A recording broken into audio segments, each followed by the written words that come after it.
Bom dia, gente, bom dia. Hoje, especial, dia alegre, muito alegre. Alegria dos Spivak, né, que estão trazendo aqui um bar mitzvah duplo, né, parabéns aos gêmeos, né, muita coisa boa aí para eles, assim, maravilhoso ter vocês. E também hoje a gente tem um dia especial aqui com Roberta e Ana, e podem entrar aí o parabéns da Roberta e da Ana. Vamos lá. Cima, parabéns para você nessa data querida, muitas felicidades, muitos anos de vida. Aê! Ana ali, ó. Mazel tov, em cima tov,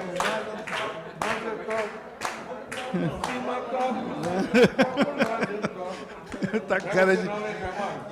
Então, assim, hoje, assim, tem bar mitzvah duplo, aniversário duplo, alegria, porque eu botei aqui a música do Shalom, porque finalmente a gente tem uma notícia boa, terminou, aparentemente tem um cessar-fogo, enfim, a vida vai voltando ao normal, tomara que continue assim. E também temos uma alegria de ter a tradição aqui do estudo da Torá com o meu tio Sami. Ele sempre faz o estudo, sempre. Ele sempre repete, fez várias vezes o estudo de Korah. E esse ano ele falou, eu vou fazer, eu aceito. E o interessante do Sami no estudo de Korah é que a gente nunca sabe se ele vai acusar ou se ele vai defender o Korah.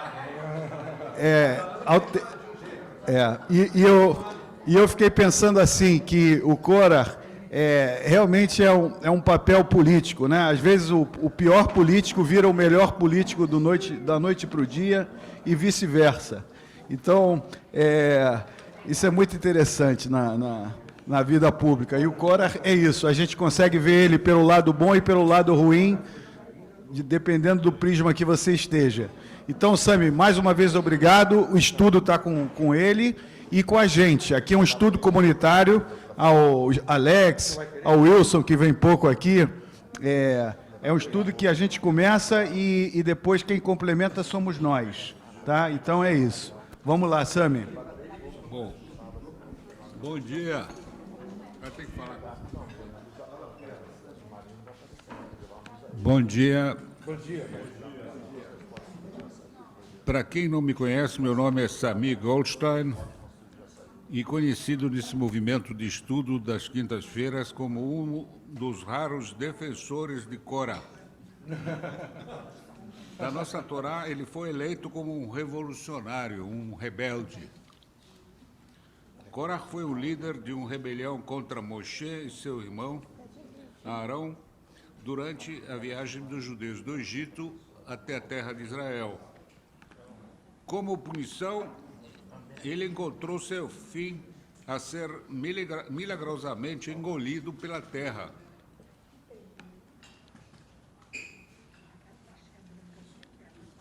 Suas histórias é contada no livro de Bamidbar, na porção que leva o seu nome, o Korah.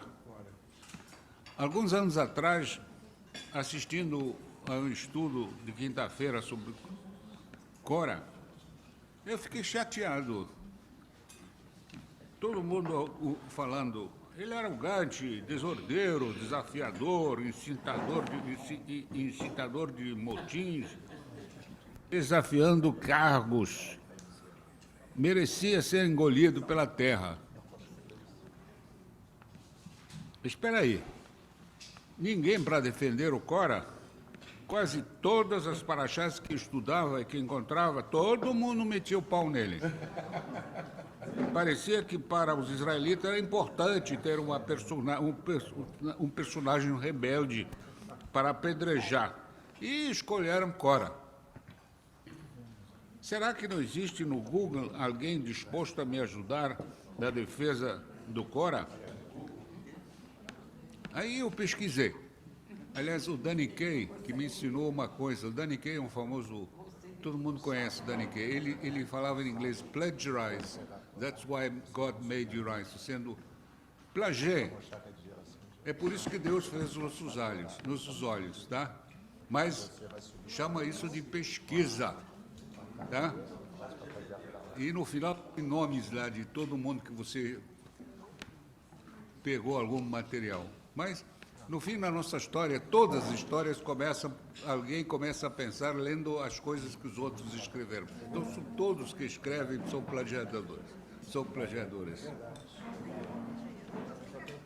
Aí eu fui ao Google e mandei assim aquela mensagem. Será que não tem alguém nesse Google que disposto a defender o Cora? Aí eu esperei assim, de repente veio uma resposta. Tem sim. E apareceu o tal de Brian Weinstein.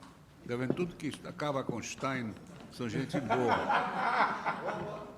PhD em Ciências Políticas e membro da Congregação Israel e Mosherei Israel, ou sendo ele estava qualificado para eu poder pesquisá-lo. E agora vamos à nossa pesquisa. Num espaço curto de tempo, Moisés foi ameaçado por 4 insurreições. 2 a gente colocaria como contra-revolucionárias, com seu líder Datan e Abiram, que rejeitaram Moisés, e o outro rejeitaram o projeto da Terra Prometida. Ou seja, deviam ter um novo líder, outro falou, vamos voltar para o Egito. A terceira insurreição foi um golpe de Estado. Aliás, hoje em moda, muito, hoje em dia. O Corá, o levita, primo de Moisés, que aceitou o pacto, acreditou na promessa de Deus, mas está zangado com Moisés. Diz que poder e prestígio deveria sido mais compartilhado. Especificamente, se opõe ao momento dos irmãos de Moisés, Arão e seus descendentes como sacerdotes. Seria simples admitir que tratava-se apenas de ciúme pelo prestígio e poder de seu primo, mas tem mais motivos que vamos revelar. A quarta insurreição geral desorganizada foi o resultado da punição de Datan e Abiram, que foram engolidos. O desafio de Corá é diferente dos outros 3, sendo que ele se opõe a indivíduos, não ao pacto. Este desafio tem algum mérito. Para defender Corá, tentaremos responder a estas 4 perguntas. Quem é Corá? Por que ele se opõe a Moisés e Arão? O Corá realiza alguma coisa com sua tentativa de golpe de Estado? E, finalmente, quais são as implicações que as iniciativas de Corá recaem hoje sobre nós? Quem é Corá? Corá, um líder respeitado e influenciador dos levitas, filho de Itzhar, que era irmão de Amram, pai de Moisés e Arão. De acordo com o Midrash, Corá, antes do êxodo, era um importante personagem no Egito.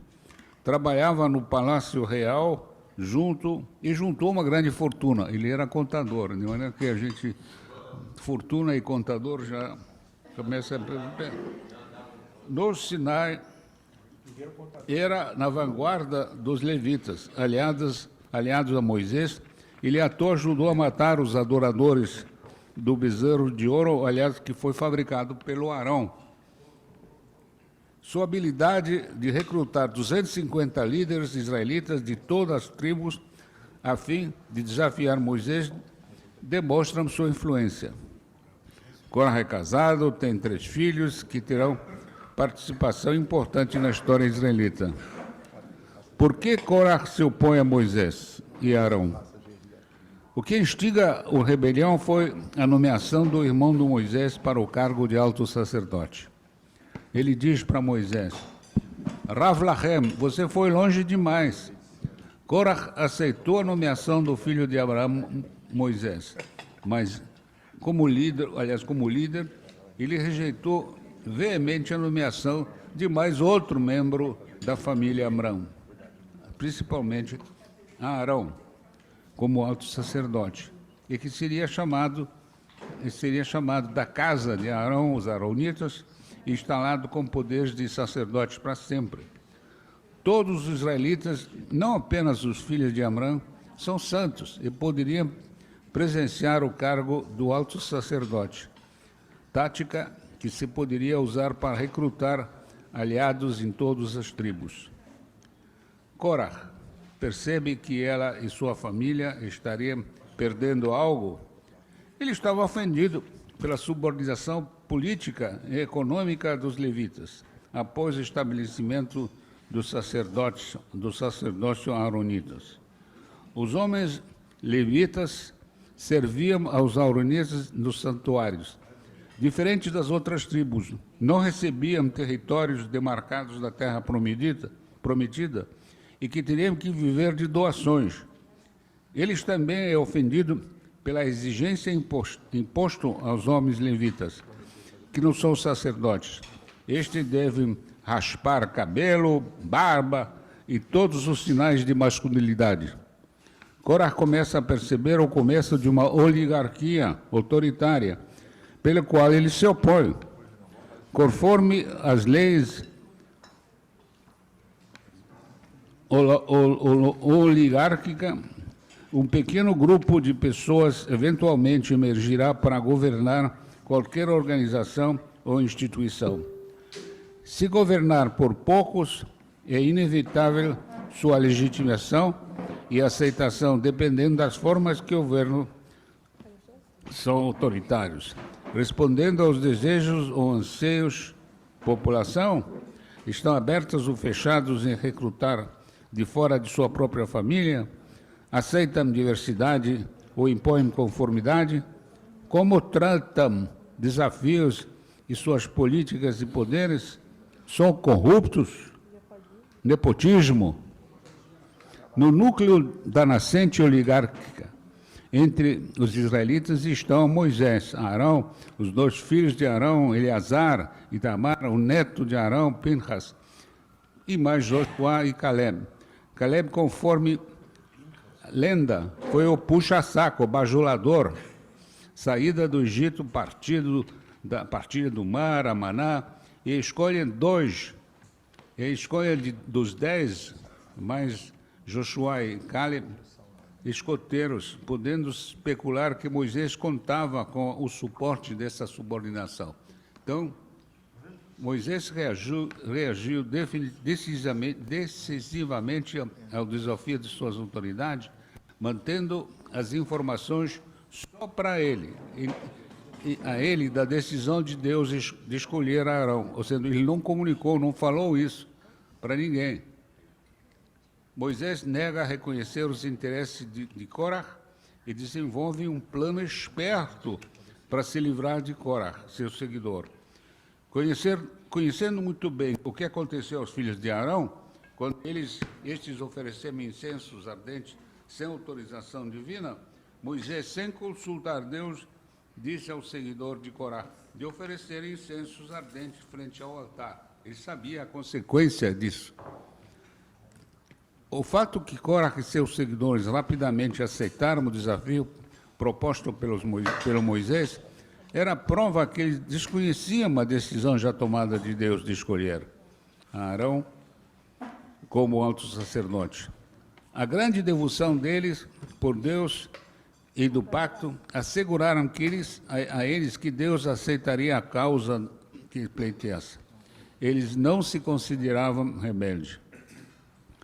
Outros eventos que poderíamos usar a fim de identificar e provar sinais importantes de crescimento de sua preeminência se revela quando o povo demanda água no deserto. Apesar de Deus instruir de falar com a pedra, o Moisés bate na pedra com seu cajado após perguntar ao povo: vamos ter água para você? Vamos ver a ele, né? O milagre de seu próprio poderes, usurpação dos poderes de Deus, Moisés será punido, não sendo permitido entrar na terra prometida. O Korah realiza algo de sua tentativa, Apesar do esmagamento da tentativa de golpe de Estado, uma concessão é simbólica. Israel é alertada que os aaronitas e Moisés continuam levitas. Aos líderes tribais foram pedidos de dar seus cajados que foram fincados frente ao santuário. O cajado que floresceria flores e folhas seria o cajado do homem escolhido por Deus para ser o alto sacerdote. O nome do Arão era escrito no cajado florido. Outras concessões para Cora, em particular, foi que seus 3 filhos sobreviveram. Quais são as implicações que as iniciativas de Cora recaem sobre nós? 2 implicações. A rebelião de Cora é um sinal de incerteza, dentro dos quais a sociedade num processo de reorganização. A segunda implicação é o perigo de uma oligarquia autoritária fechada. Queixas que Cora não foram levadas a sério. Não levar a sério é importante de ouvir que os dissidentes da comunidade tinham a dizer. Opiniões e práticas diversas podem enriquecer a comunidade e as instituições. Um grupo exclusivo e autoritário de líderes dirigindo instituições seculares e religiosos arrisca afastar gente das instituições. Podem até alienar o povo israelita dos israelitas. Por esta razão, as hierarquias são maiores perigos para os filhos de Israel que o Corá. Essa é a parte da acusação. Agora, eu fiquei um pouco preocupado desse tipo de... Será que sou eu e pouca gente, esse tal de sujeito do Einstein? Aí eu fiz o seguinte, comecei a pesquisar de novo e encontrei finalmente alguém que defendia Moisés. E nada mais que uma pessoa muito respeitável, que é o rabino Jonathan Sacks. Ele escreveu um artigo fantástico que chama-se O Poder versus a Influência.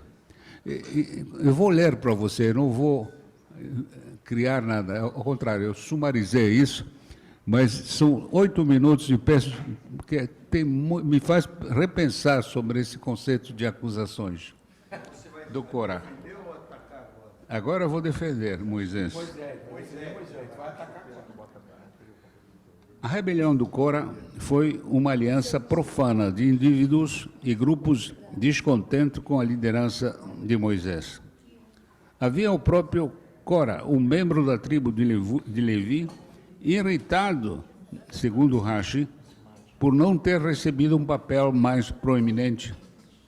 Havia rubenitas, Datan e Aviram, que se ressentiam do fato que as principais posições de liderança têm sido ocupadas por levitas, em vez de membro de sua própria tribo.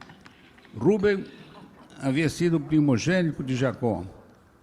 Então, alguns de seus descendentes sentiram que deveriam ter recebidos pela antiguidade. Depois havia os 250 príncipes da congregação, homem eleito da Assembleia, homens de renome, que se sentiram ofendidos, segundo Ben Ezra, porque após o pecado de Bezerra, do bezerro de ouro, a liderança havia passado dos primogênitos para a única tribo, os levitas.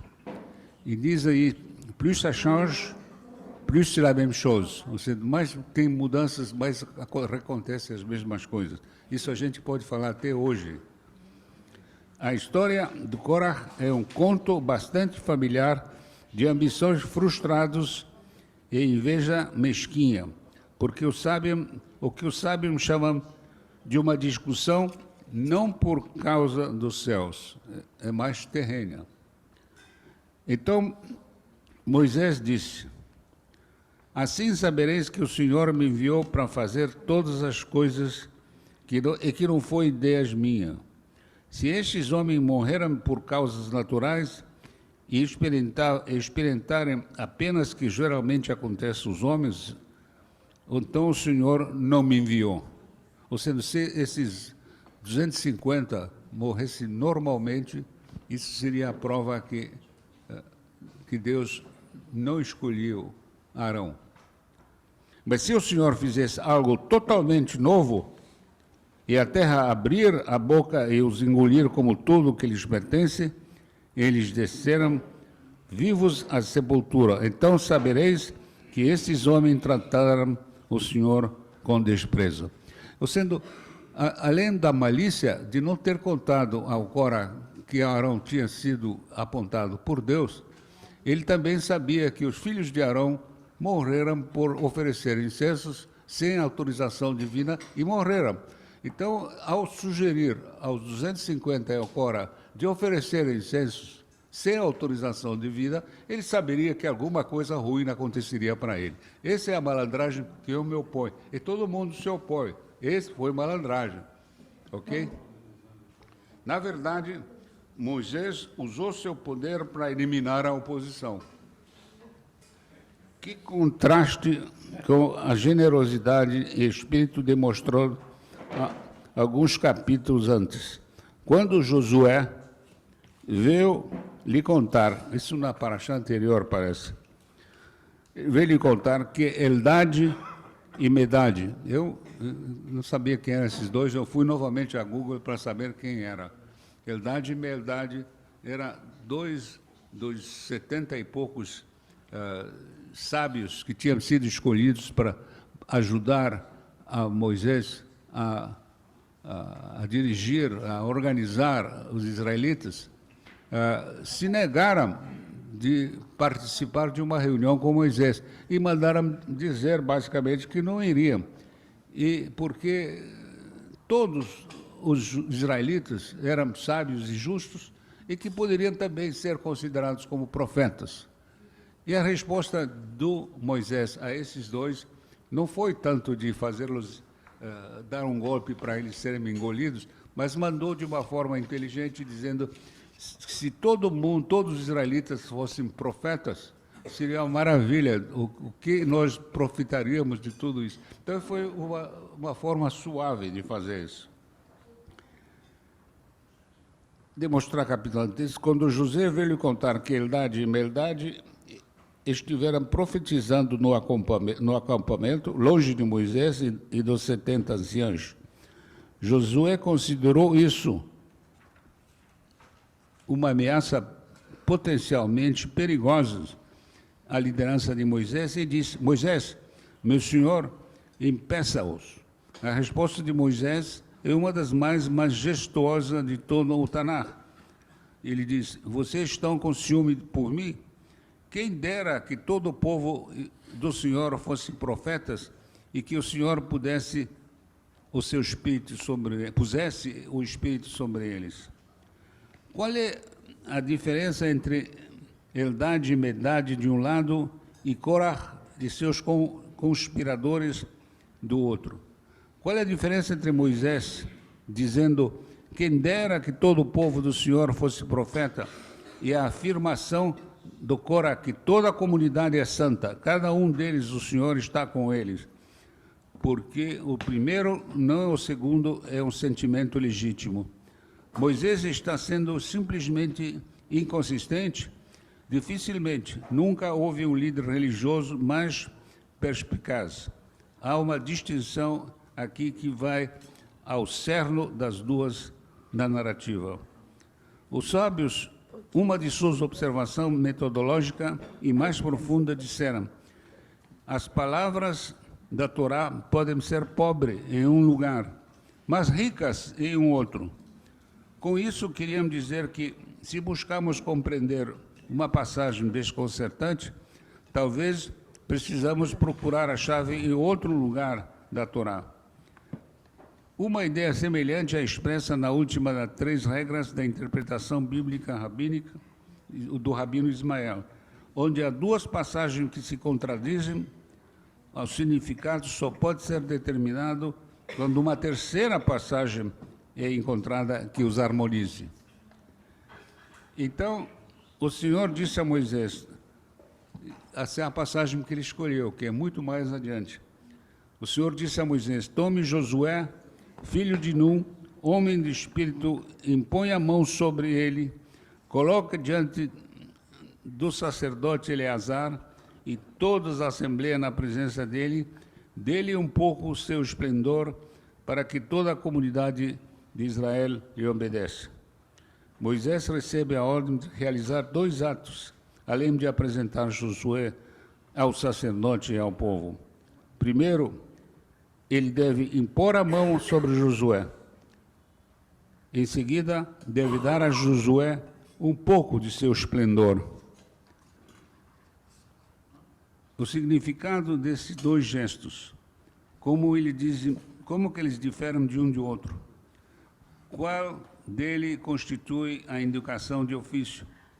O sábio no Midrash Rabbah acrescenta um comentário que, à primeira vista, apenas aprofunda um mistério. Impõe a tua mão sobre ele, é como acender uma luz a partir da outra. Dá-lhe um pouco de teu esplendor, é como derramar um vaso para outro. Isso é interessante, porque quando a gente distribui a sua taça de vinho para outro 9, nós ficamos apenas em nosso copo que 1/10 desse vinho. Mas quando a gente pega uma vela e acende outro 9 velas, todas as 10 velas continuam e a sua na mão continua inteira. Essa é a diferença entre o poder e a capacidade de influenciar. Eu vou encurtar o nosso papo porque, basicamente nesse momento, eu tenho, se vocês têm a paciência, mais 2 minutos. A esta afirmação que nos permitirá decifrar o mistério. Existem 2 formas de dimensão de liderança. Uma é o poder e a outra a influência. Muitas vezes confundimos as duas. Afinal, quem tem poder frequentemente tem influência. E que tem influência tem um certo poder. A verdade, porém, os 2 são bem diferentes, até mesmo opostas. Podemos ver isso por meio de um simples experimento mental. Imagina que você tem poder total, então decide compartilhar com outras 9 pessoas. Agora você tem 1/10 do poder com o qual começou. Imagina, por outro lado, que você tem uma certa medida de influência e agora compartilha com outras 9 pessoas. Quantos lhe restam? Não menos. Na verdade, mas inicialmente havia apenas um de você, agora são 10. Sua influência se espalhou, e o poder opera por divisão, influência por multiplicação.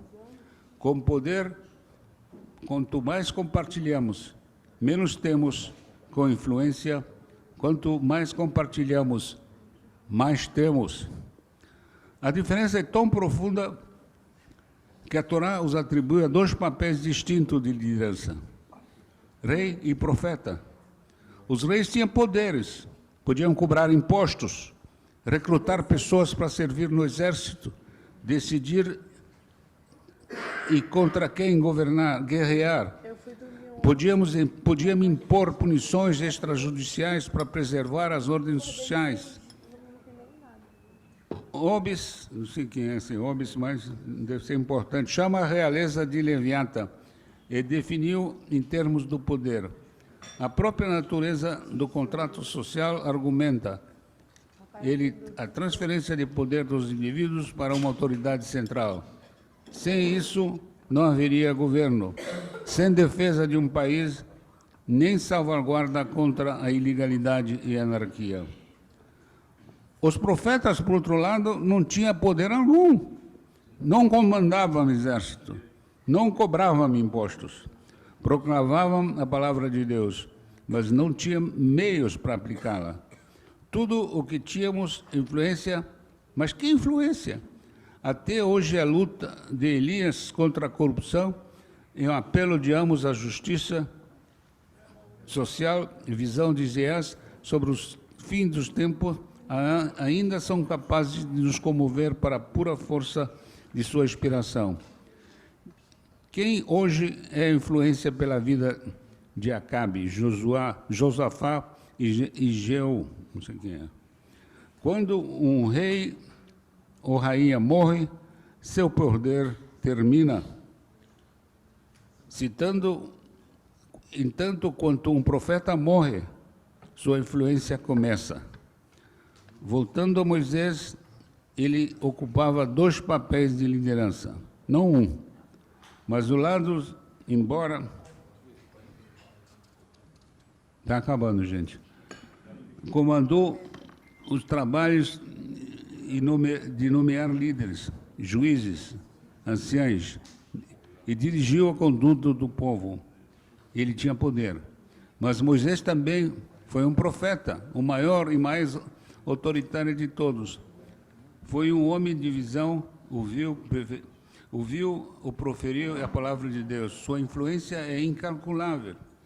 Como escreveu Jean-Jacques Rousseau em um manuscrito descobertos após sua morte.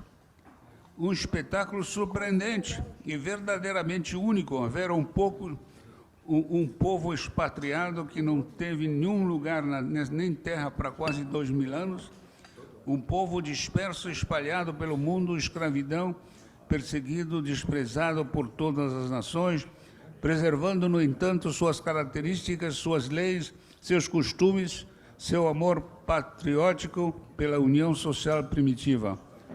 Quando todos os laços com ele pareciam rompidos, os judeus nos proporcionam um espetáculo surpreendente. As leis de Numa, Licurgo, Solon estão mortas. As leis muito mais antigas de Moisés ainda estão vivas. Atenas, Esparta, Roma perceberão que não tem mais filho na terra. Sião destruído e não perdeu seus filhos.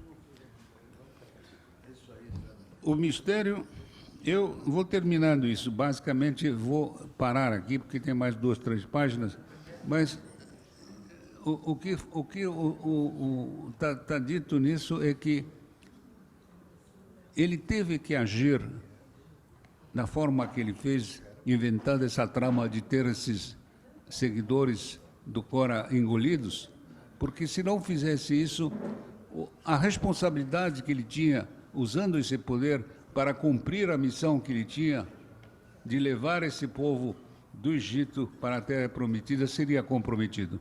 Então ele teve que usar esse poder.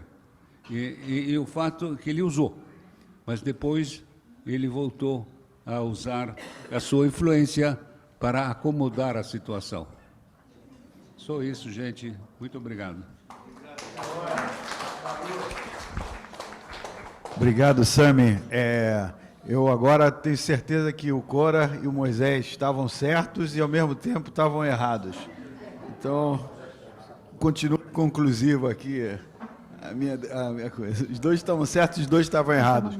Mas gostei muito sobre essa situação do poder e da influência. E, enfim, eu fiquei impressionado essa semana com o poder e a influência do Trump, né? Que eu declaradamente não gostava. E eu achei incrível, assim, como ele mandou os aviões voltar, como ele mandou os iranianos pararem, e como que uma coisa assim, como que às vezes o poder serve para alguma coisa boa. Enfim, vou passar aqui. Eu acreditaria o que aconteceu com essa situação atual do Trump, é que a regra dele, em vez de ser poder e influência, é poder e acomodação. Ele cria a confusão e depois ele volta para trás e acomoda. É equivalente a poder e influência. Senhor do Apocalipse. Vamos tentar agora fazer dinâmico, comentários curtos. Samir, obrigado pelo seu estudo. Eu, aqui. Tem um cara muito parecido lá em Israel agora, né? Parece com quem? Com Moisés ou com Cora?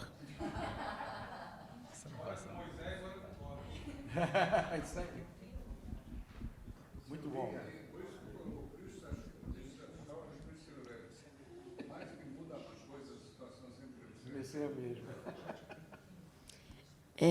Eu queria parabenizar o Sami e agradecer essa visão de Cora e Moisés balanceando, né, a influência, o poder e o poder, a força também. Às vezes o poder tem que exercer a força para se manter, né, para se impor. Nem sempre a influência é suficiente, principalmente em momentos críticos. Isso não é agradável, né? Você sempre vem defendendo Cora e também Moisés, porque quando o poder vem através da força, ele não é agradável, mas algumas vezes, infelizmente, é necessário. Então, queria agradecer o comentário. Eu vou passar a palavra para o André. Eu não tenho certeza se em sinagogas ortodoxas alguém defende o Cora. Alguém tem essa dimensão? Dedeco, você sabe? André. Não, primeiro, sabe, eu gostei muito da imagem, da divisão, né, de vinho e de velas, né? Quando você divide o vinho, cada um só tem 1/10, mas quando você acende vela, cada um tem uma vela inteira. Você tem... E aí até dá para fazer a correlação com poder e influência, e etc. E tal. Achei isso muito bom, sair daqui hoje refletindo mais um pouco sobre isso. Mas quando eu lendo a Paraxá essa semana, a imagem que me trouxe de Cora é de inconsequente. Primeiro porque só agora ele foi fazer essa reclamação toda? Né? Como você falou, a gente já passaram várias reclamações, várias insurreições, e por que agora é a vez dele? E por que dessa forma? E a inconsequência vem de qual é o projeto dele. Não está muito claro no texto que a gente lê, né? Ele só reclama que ele também gostaria de ter o mesmo poder de Moisés, mas ele não tem a mesma influência, ele não tem a mesma conexão com Deus, ele não foi escolhido. Portanto, ele trazer toda essa reclamação agora, depois do tempo todo em que Moisés já caminhou, já conduziu, e aí já ganhou o status de influência, já ganhou o poder, né? Imagino eu, né? Entendo eu, e ele agora resolver fazer isso sem um projeto claro, apenas pelo poder, apenas pela influência, me traz a imagem de um inconsequente. Você poderia olhar isso para dentro de empresas, para dentro de negócios, de pessoas que querem virar diretor, mas qual o seu projeto como diretor, qual o seu projeto como gerente? Você só quer ser gerente porque você quer ganhar bônus no fim do ano? Você quer gerente porque quer ganhar mais dinheiro? Você quer ser gerente porque quer ter mais influência e poder sobre as pessoas? Qual o seu projeto para o nosso negócio? Então, qual era o projeto de Cora? O texto não diz exatamente, então eu subentendo que sem um projeto não dá para você provocar vamos chamar uma rebelião, uma revolta, ou o que Cora estivesse fazendo. Essa foi a minha leitura dessa passagem esse ano. E bom que sobraram 2 páginas, que aí tem mais para o ano que vem, para você.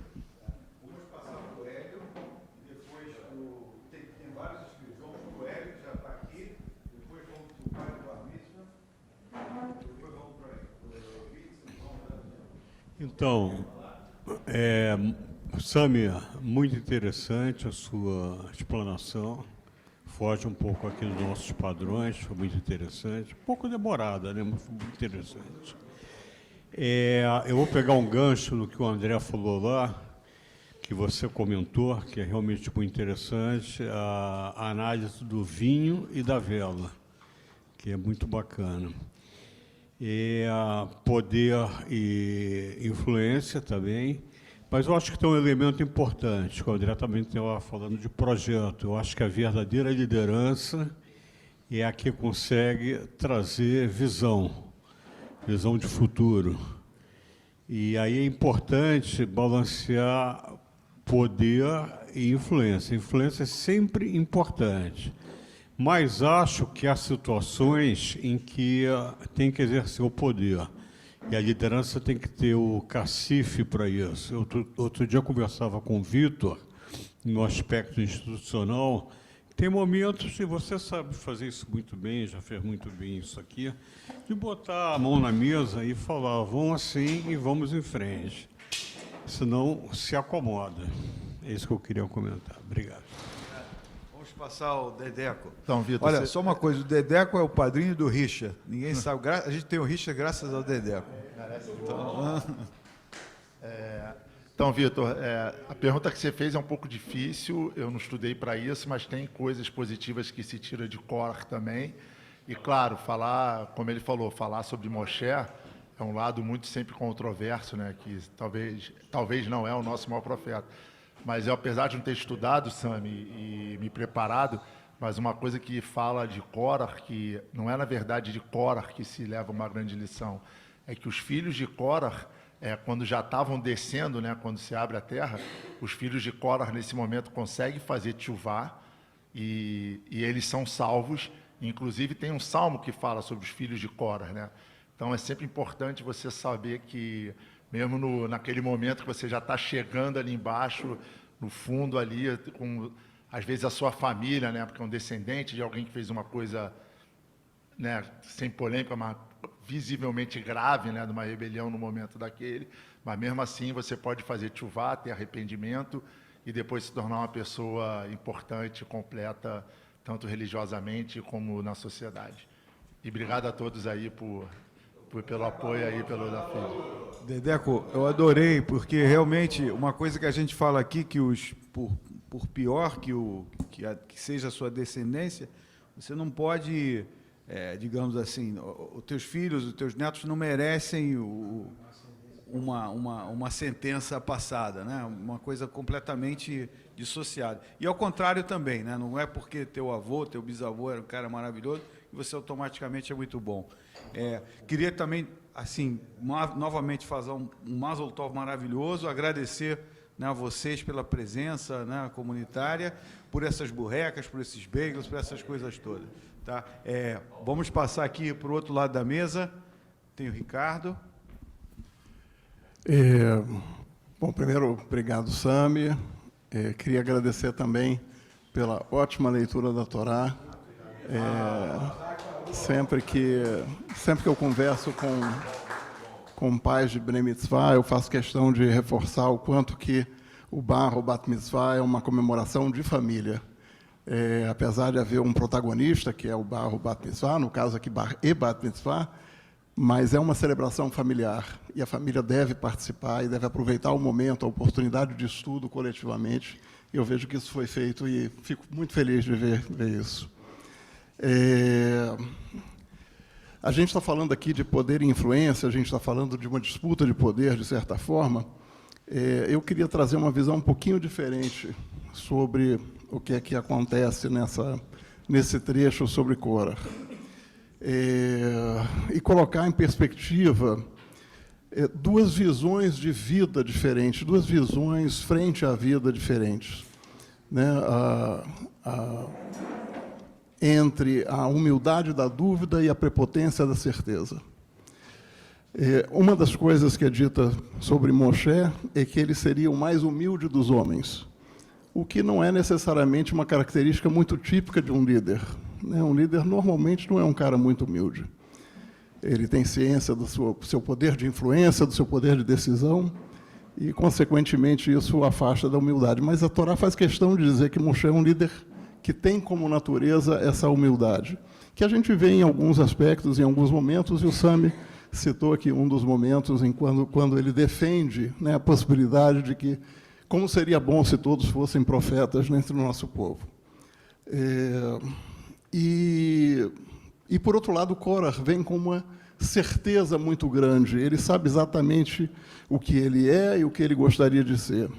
Então, que eu acho que existe uma questão que está relacionada a essa postura frente à vida, né? A postura de você assumir a sua incapacidade de ter total controle, a sua incapacidade de ter total conhecimento e a certeza que alguns têm de serem donos da absoluta verdade.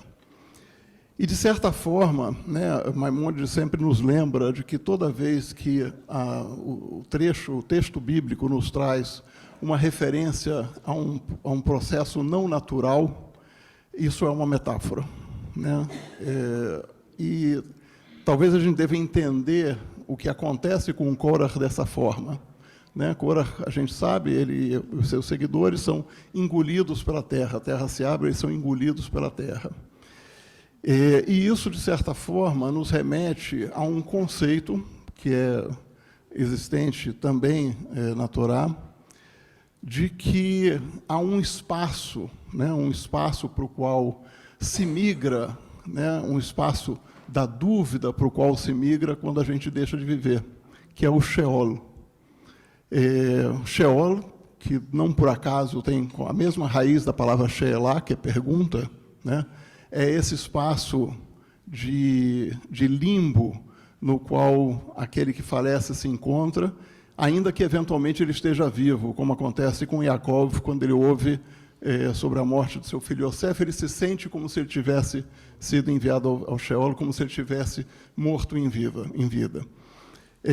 Então, a punição de Korah é, metaforicamente falando, tirá-lo desse ponto de certeza e levá-lo ao Sheol, ou seja, levá-lo ao ponto de incerteza, levá-lo ao questionamento que ele não tinha sido capaz de fazer.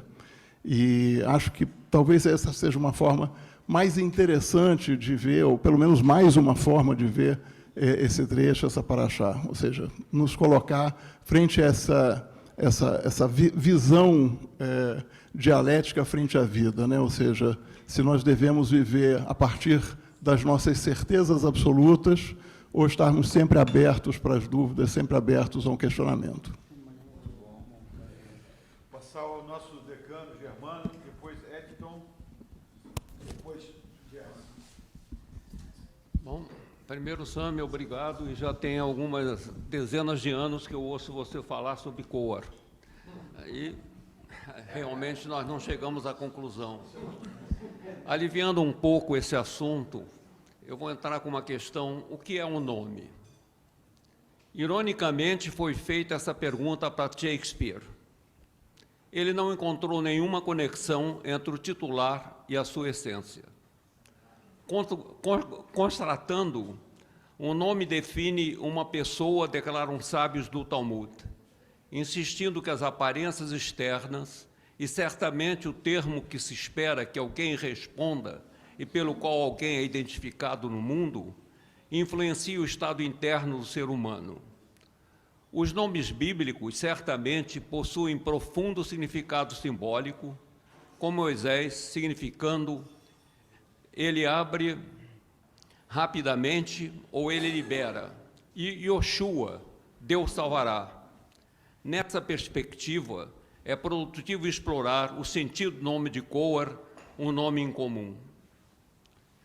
O Midrash interpreta que, no caso de Korah, a motivação é egoísta, não possibilitando compromisso e nunca produziria frutos para uma deliberação. A análise dos argumentos de Korah rapidamente demonstra o significado simbólico de seu nome. A primeira impressão é ser um populista, arguindo a favor das qualidades enaltecidas para todos os israelitas que estavam no Sinai. Eles se juntaram contra Moisés e Arão e lhes disseram: vocês foram longe demais, pois toda a comunidade é santa, todos eles e o Eterno está entre eles. Mas quando nos lembramos que Deus nunca descreveu os israelitas como uma nação sagrada, como eles são, por direito e privilégio, sem esforço e até com sofrimento para alcançar a santidade, realizamos que Korah está mais para demagogo do que para democrata.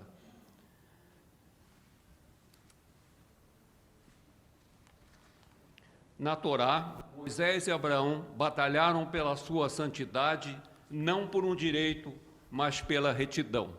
Nessa questão que eu coloco, que realmente a gente pode colocar que Cor não estava no lugar certo. Hein?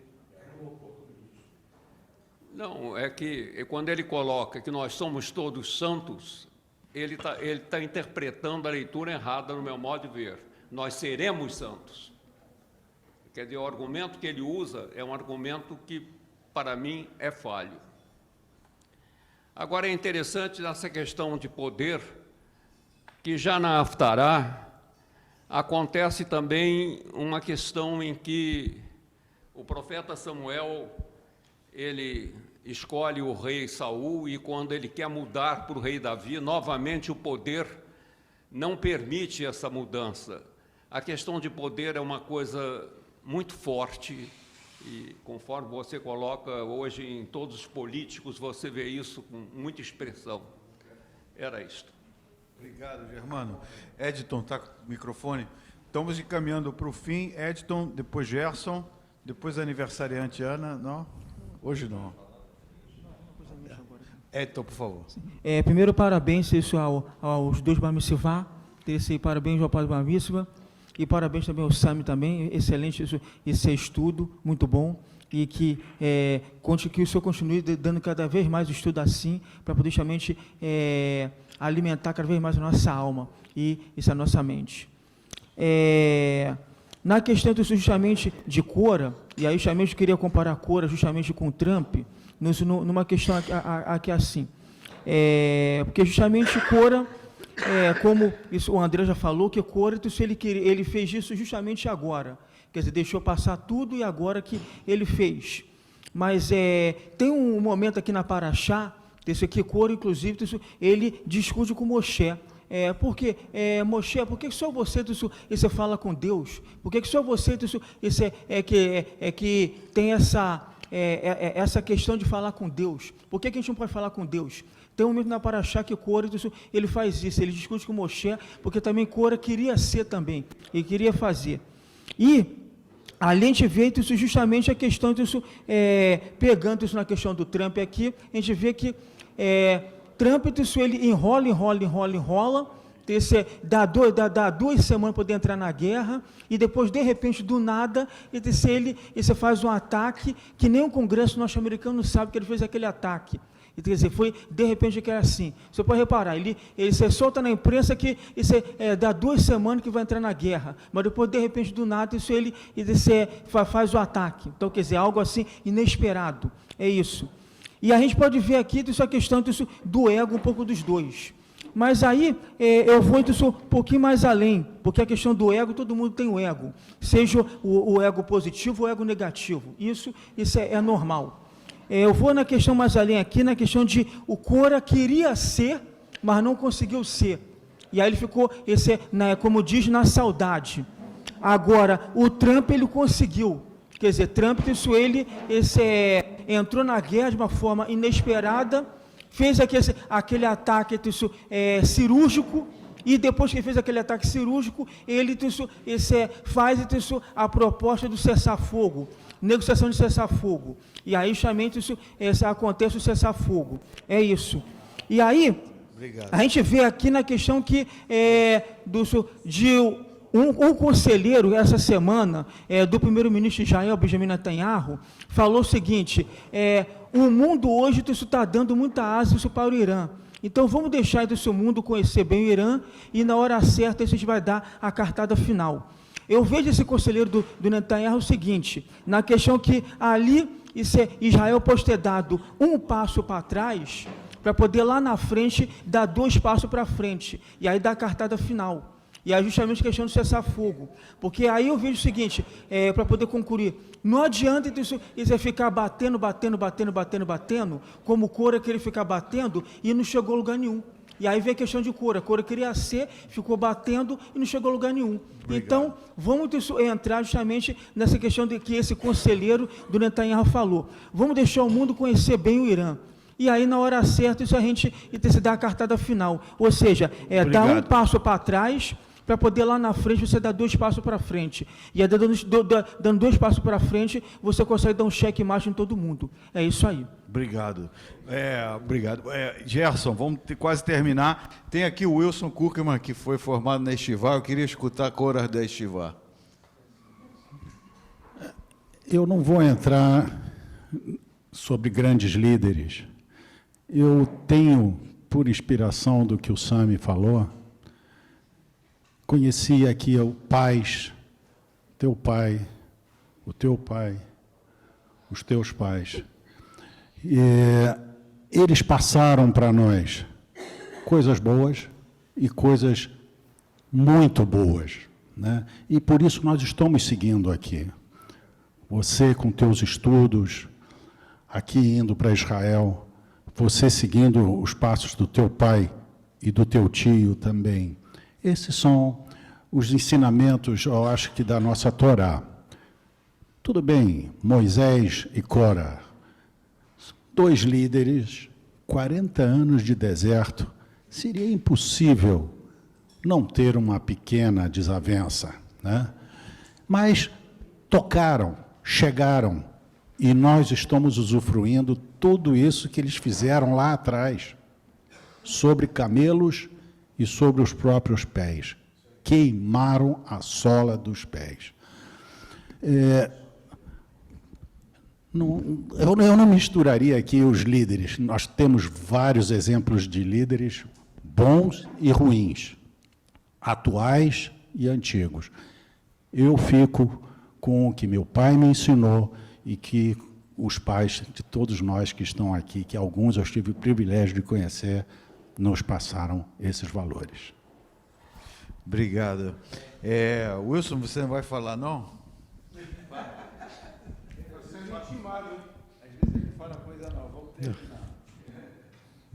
Para mim é uma alegria estar aqui. Primeiro porque eu tenho um amigo de 42 anos que está presidindo esse lugar maravilhoso, seguindo os passos do pai e do tio. Segundo, que eu estou no bar mitzvah e bat mitzvah de filha e filha de outro amigo de 42 anos. Faz parte do mesmo grupo. Encontro outro diretor do mesmo grupo. E quando a gente vê isso, a gente só pode ter isso porque essas passagens que a Torá vai ensinando, a gente vai ensinando 2 coisas. Primeiro, que o nosso povo é um povo que constrói. Segundo, que o nosso povo é um povo que diverge em quase tudo, sempre.